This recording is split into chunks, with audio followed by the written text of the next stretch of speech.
Greetings all, Ferrari 601 here. Welcome back to Flight Simulator 2020 and welcome to runway 15 at the shuttle landing facility, which can only mean one thing, test flight. Yes, there it is. This is the Aerosoft CRJ, of course, the CRJ 700 to be precise. Yeah, new release from Aerosoft, and well, it's a cool bird. Absolutely a cool bird. We got high tail-mounted engines and a T-tail at that, APU coming right out the middle. Yes, this is my kind of airplane. What are we doing? It's not necessarily a review. It's, I guess you could call it a shakedown, because no funny business. We're just going to take it up, loop around, and land back here.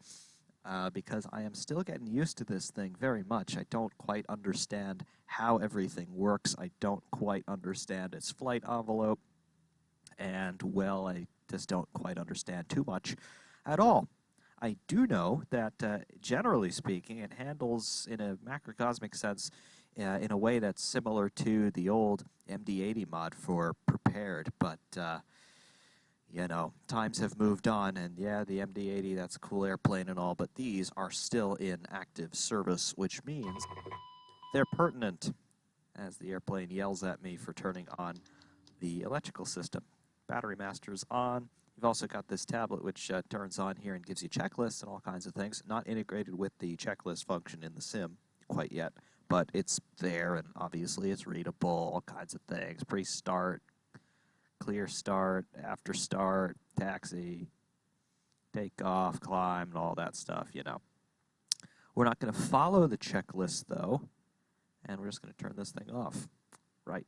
Cool feature, though. Initially, you turn on the battery and you get these two auxiliary screens in the center stack. These are showing the engines, N1, N2, and turbine temp, and then on this screen you get more system status lights and the APU status, which is useful. Aileron trim, rudder trim, stabilizer trim, all kinds of stuff that you can see there. And, well, guess we should get this thing fired up. So the packs are off, and I think we should be able to start the APU. We'll turn on the hydraulic systems here. Bleed air is going to come from the APU. No, we can't start the APU yet. ISO valve open. Does that do it? No, it doesn't. Turn the packs on. Does that do it? No, it doesn't. Right. This is what I was afraid of. Hydraulics are off. The APU gen is off. Battery master on. Engine generators are off. Is there anything I'm missing?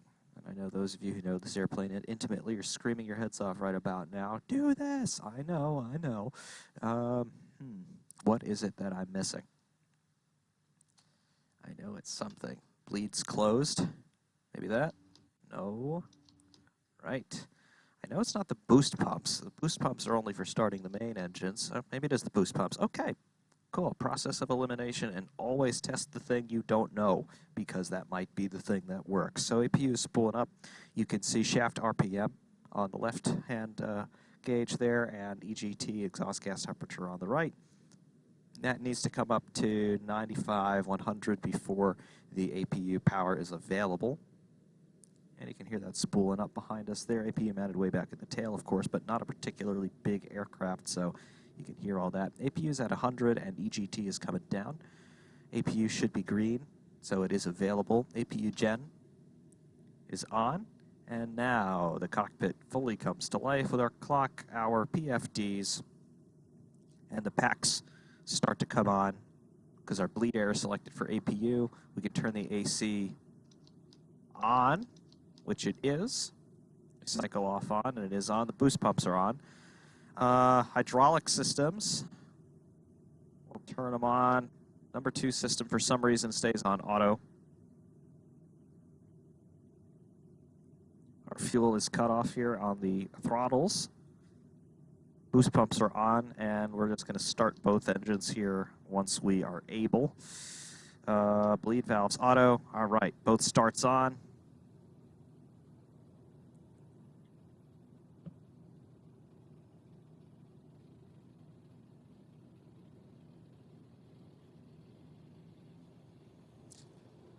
When we see N2 at about 22 or so, we'll open up the throttles, we'll crack it to the idle position on both engines, and then they should fire up. There's 22% N2. Advance both of these to the idle position. Fuel flow comes up. N2 starts to spool up. Oil temperature will be on a rise. Oil pressure, obviously, will be on a rise. And we'll see a light off when the ITT moves up from ambient there. And there we go. We got a light off. Watching N1 RPM now.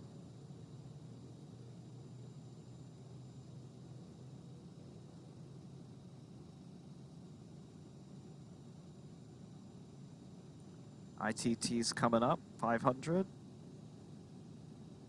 And oil pressures are in the green on both, and now we've switched that over to vibration. ITT coming down, N1 should be coming up to around 22.5 or so, 21.5, fine. N2 is at 60, engines are stabilized and started.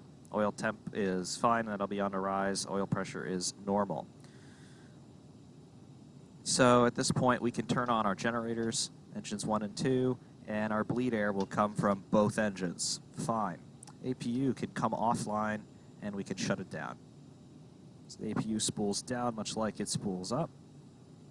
We have an APU door open status there. Obviously, you'll see that when the APU is running. It should be closed by the time we're ready to taxi and take off, but for some reason, I never get that to close. There's probably something that I'm missing, but can't quite see what that is. APU SOV open. Not entirely sure what an APU SOV is. I know what an APU is, obviously. SOV something? Does that have anything to do with it? Maybe it does. Door closed, or is that just a coincidental thing? I don't know. However, APU SOV remains open. Is there a way to close that? ISIL valves closed.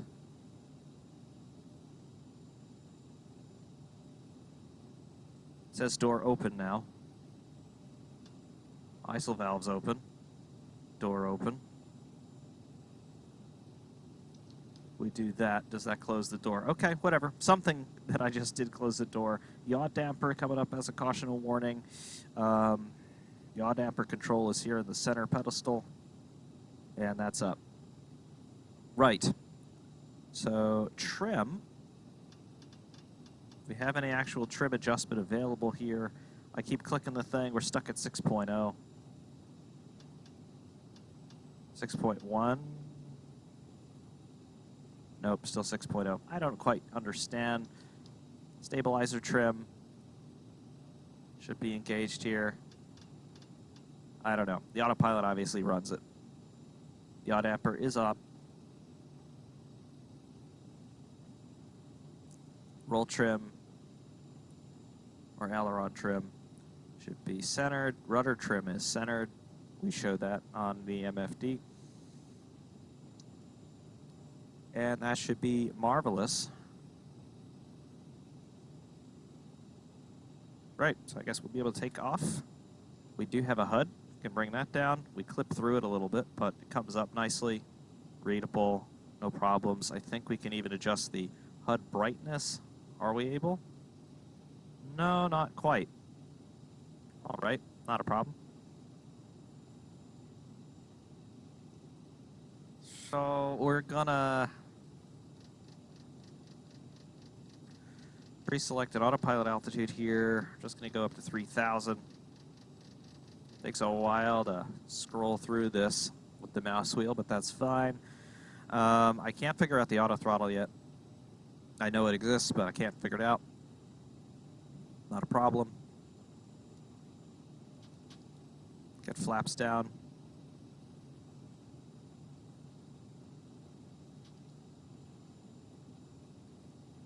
Flaps to 20 here. Probably a bit much, oh well. Parking brakes released. Throttle up. There we go. We are at maximum power. We're rolling. Airspeed will come alive at 40 knots. Airspeed's alive. 60. 80, right? 100, 120, V1, rotate.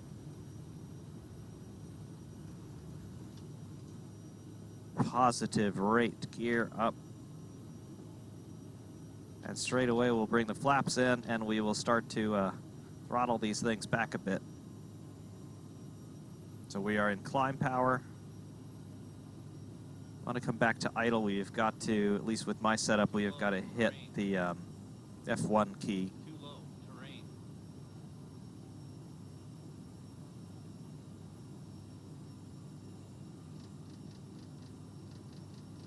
With heading, I'm going to pre-select 330.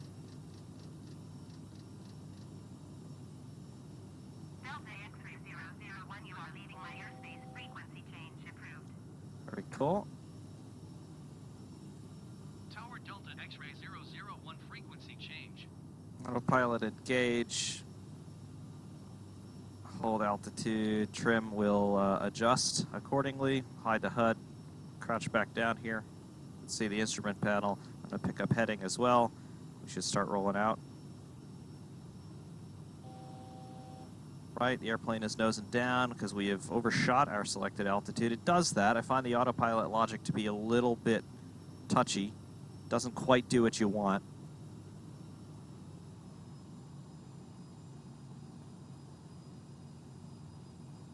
We'll sort of play the throttles here a bit just to maintain a reasonable standard of speed. When you get up into the climb D10, it wants to go to max power straight away, which I don't quite understand. Obviously, you can see what the engines are doing. They're at 83% N1. I don't want 83% N1, but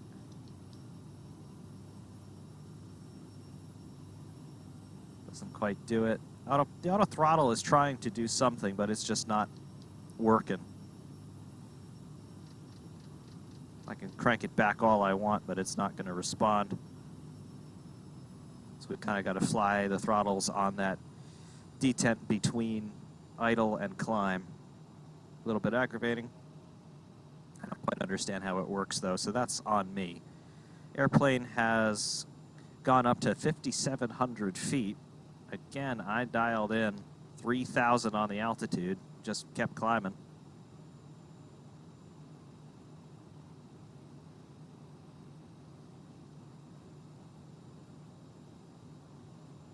Come on, nose it down here. Dial in a vertical speed. Bring me down on 2,000 a minute.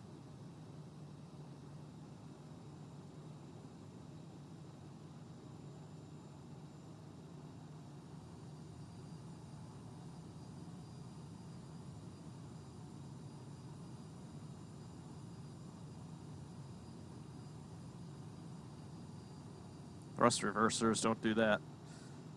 You can bring the thrust reversers out in flight. Don't do that. Coming up on capturing our altitude.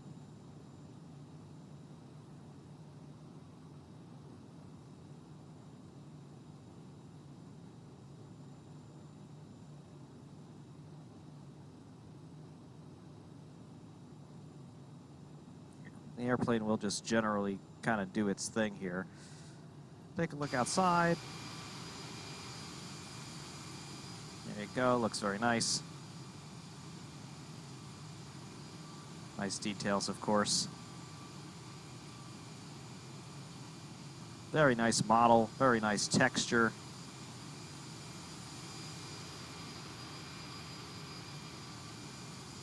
Very nicely done. There's the S-duct for the APU. Kind of gives some Boeing 727 vibes a little bit, but of course not quite the same. There you go, your angle of attack sensors and all kinds of stuff out there. Very nice. Very, very nice. Service hatches here along the nose. There's the hatch for the ram air turbine. Latches to hold the nose fairing on.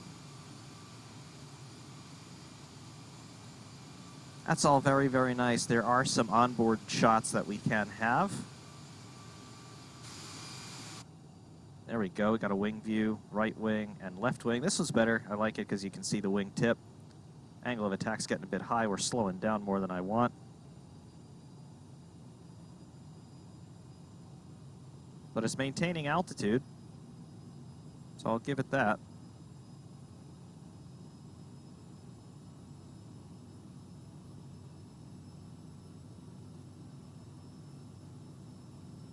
I am trying to retard the throttle, and it keeps advancing it to the climb D10. That's not what I want. But the AOA is coming down, so that's better. Yeah, definitely got to get used to how the throttle works on this thing.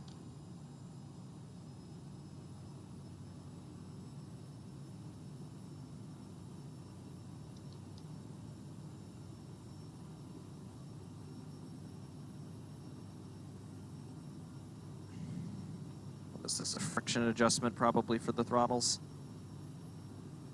I don't know. See, just a lot of things that I need to learn on this airplane, but you know, all in all, I don't have too many complaints right now.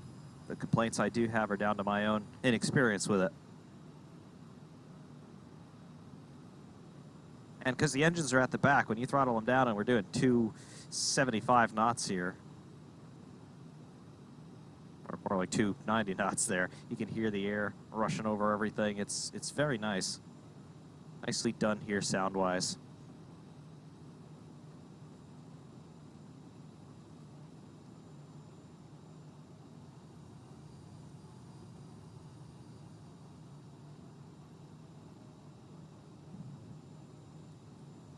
All right, so we want to land on 1.5 back there at the Kennedy Space Center, so we'll dial in 150.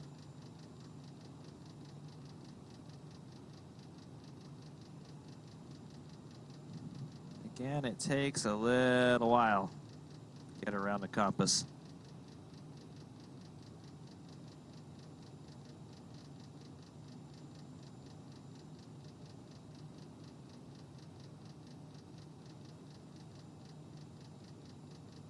The airplane doesn't have all that much drag.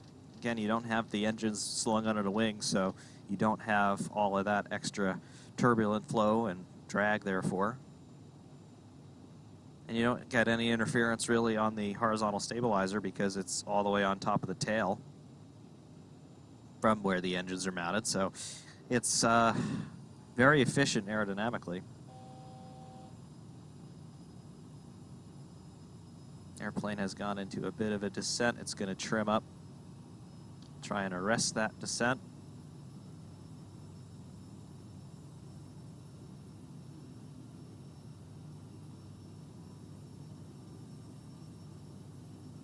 Come on, stabilizer, do your thing.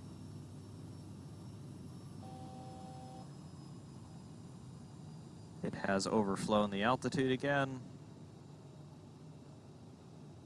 All right, there we go, cranking it down. All right, so there's a runway off to our about 11:30.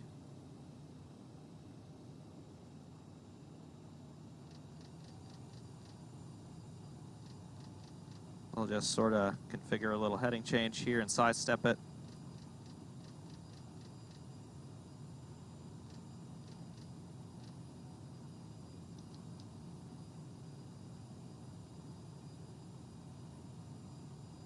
Till then, a little bit of a descent.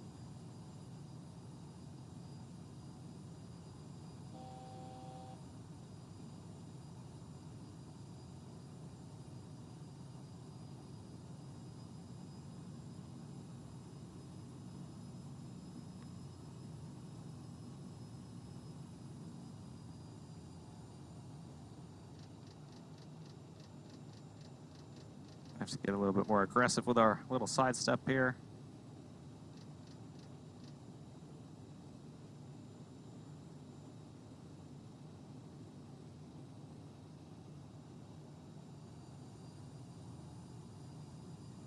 I will say it is a little bit graphics heavy. For whatever reason, I don't normally get this much lag in this part of the world here on the sim, but getting it here. Not entirely sure why. Probably down to the resources here on the aircraft, because everything you can imagine is modeled.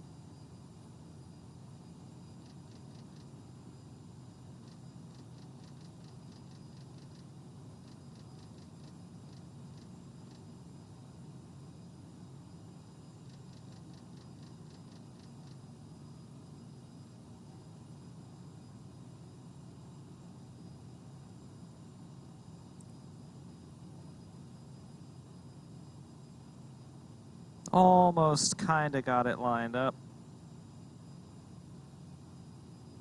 We'll let it level itself out, and we'll take control manually.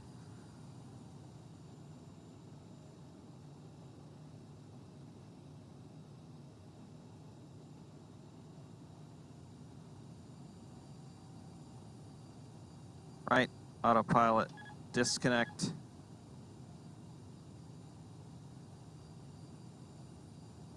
We'll start bringing it down. I do not see a VSI anywhere. Well, yes, I do. Scratch that. It's down there digitally. I'm looking for an analog gauge. What am I talking about? There it is. Minus 1.2, 1.0, 0.9. That's it.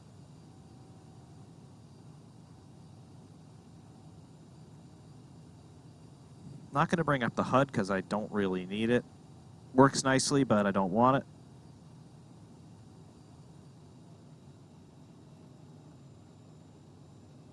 Throttle the engines back. We'll finish this lineup. Flaps 1. Right. Going to get a sync rate call out in a moment.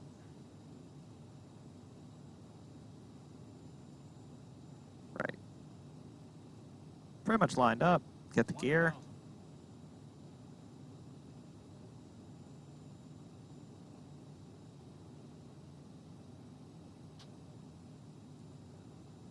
There's flaps down to 8. Gear is coming out. Nose is down. Mains are down. And we're still maintaining speed here just at idle. Give it a little bit of power. Flaps coming out a bit more. There's the GPWS warning. Too low, terrain. They're going to get that. I don't know if there's a way to turn it off. Too low, terrain. And hit it. It doesn't seem to do anything. 160 knots. Too low, terrain. It should realize that I'm landing, but it doesn't for whatever reason. Too low, flaps. 200.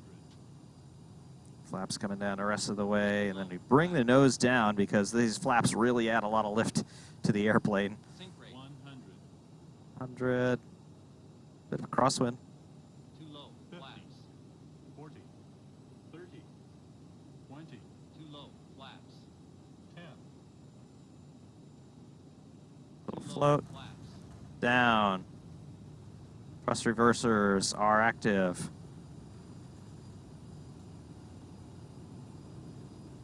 There we go. Nice. Don't have the auto brake set. Let's use the reversers to bring it down. Straight as an arrow. Very few corrections needed here on the rudder.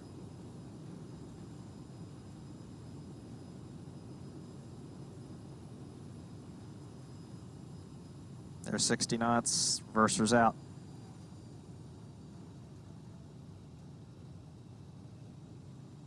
You get a readout of your brake temps down there on the right-hand MFD. Now they're at 0 because we're not on the brakes, just rolling down under gravity.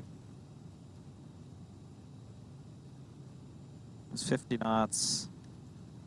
Bringing in a little bit of left rudder.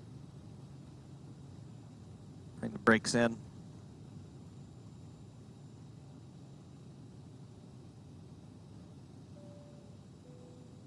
Get a cabin announcement.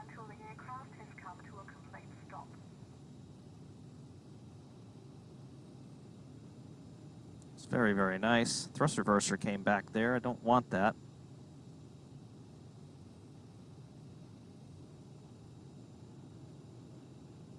I guess there are some different law limits in terms of what thrust you would be engaging, but you can manually pull those throttles forward if you do need to maneuver around on a runway with forward thrust.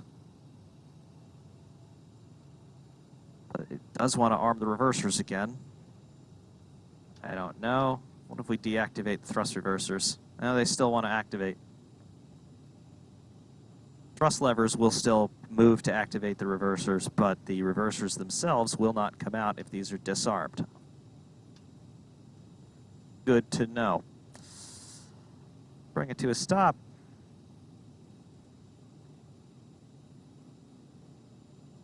After we do stop, there we go. Then you get forward thrust again if you want it. All right. So little things, very much to be figured out on this bird, but really it's very nice. Extremely good. Very much a fan so far.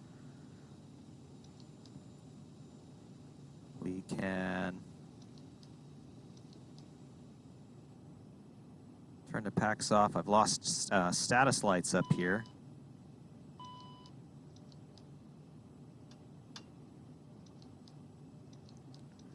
I want to get the APU back up, giving me the same issues that we had just sitting there before we started. I don't know why that is.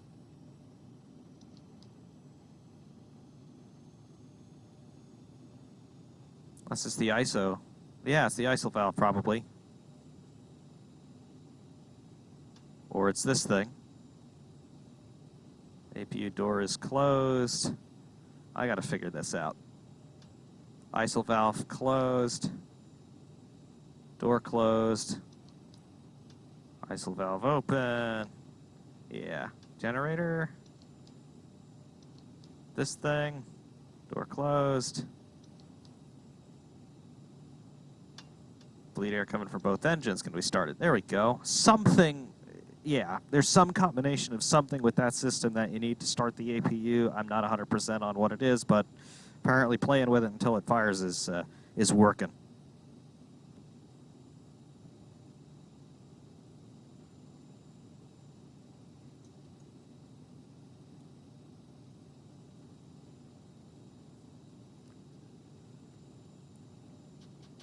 Bring the flaps in.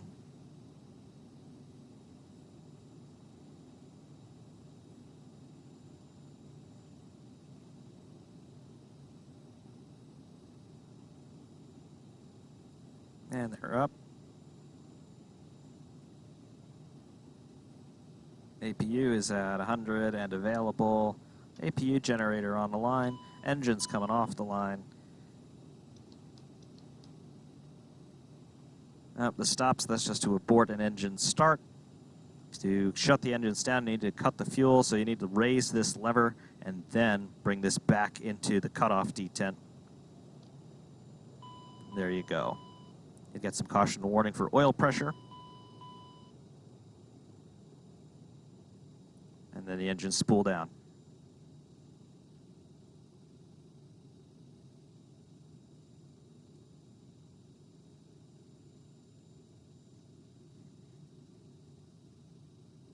Very nice. Very, very nice indeed. Some little niggly things that I need to just get better at in terms of learning how this thing works. But once I do figure out how this thing works, it's going to be very good.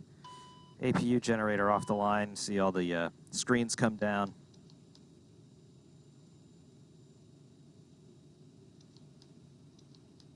And then we shut off the APU.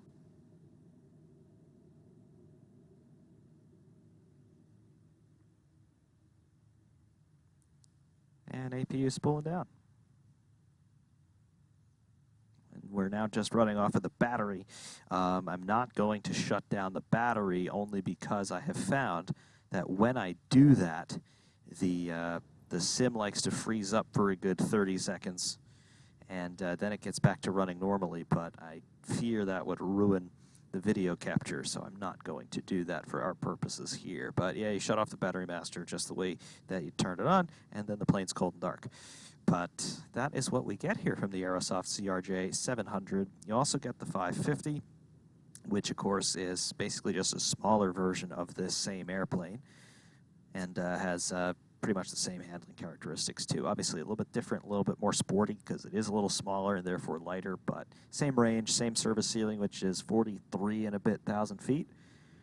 And all in all, the same systems on board, so effectively identical to operate it. But I do like this. Nice screw head and rivet detail here. Obviously the fairings for your strobes on the wingtips. Very, very cool. Leading edge slats, of course, these extend out forward. Nice rivet detail on them. You get in real close and get in behind it when you sort of morph through the mesh. That is the actual leading edge of the wing. Obviously, the slats would come down underside the wing. The pylons there for the flap armatures. Very cool. Over wing exits. And then when you morph inside the mesh here, there's the cockpit. Leave the cockpit, and now you're here. Your stairs on your entry exit, an emergency exit or a jet bridge connection on this side. Then your curtain to go into the passenger cabin. Very cool, completely modeled. Doesn't look awesome in here, but yeah, totally recognizable and totally passable. This is quite nice. And then back here you get the lav, which I don't think is modeled. No, not modeled, but there it is. And then you get an aft cargo compartment. This is, I believe it's still inside the pressurized cabin. Yeah, that's the pressure bulkhead. And you go out, and back here would be the APU. So very, very nice, all things considered. Got a few different liveries. Obviously, we got the Delta Connection livery. There's a couple Lufthansa ones. There's an American Airlines one, American Eagle, Alaska Airlines, and one other, Horizon something. I don't know that airline at all. But you get it, and it's cool. And yes, this is probably the first properly done, 100% complete, ready to go mod for Flight Simulator 2020. The sim came out in August of 2020. It is now March of 2021. So we've had a few months gestation here for Microsoft to continue development, as well as for the privateers to get really adept at the SDK packs that have come out for this. And obviously, a design like this takes many, many months just to dream up, never mind to implement. So this, I believe, is derived from previous Aerosoft products that had come out for FSX and prepared and all kinds of stuff. But this is very nicely executed. Very much going to like this. I need to learn the systems in order to get the most out of this airplane because right now I'm just not at all getting the full potential from this thing. But it flies nice, handles nicely, throttles are finicky, but I'm learning them, and I got to figure out why the auto throttle is not engaging the way that I think it should. I'm sure there is some documentation in the manual for it. But that's what I've got to say here about the Aerosoft CRJ 700 here in Flight Simulator 2020. Nice bird, get it. It's cool. It's really, really cool. We've needed a small regional jet, and this is it. So I like it very much. Until next time, I do thank you all very much for watching. Ferrari Man 601 saying thanks. And of course, we will see you soon.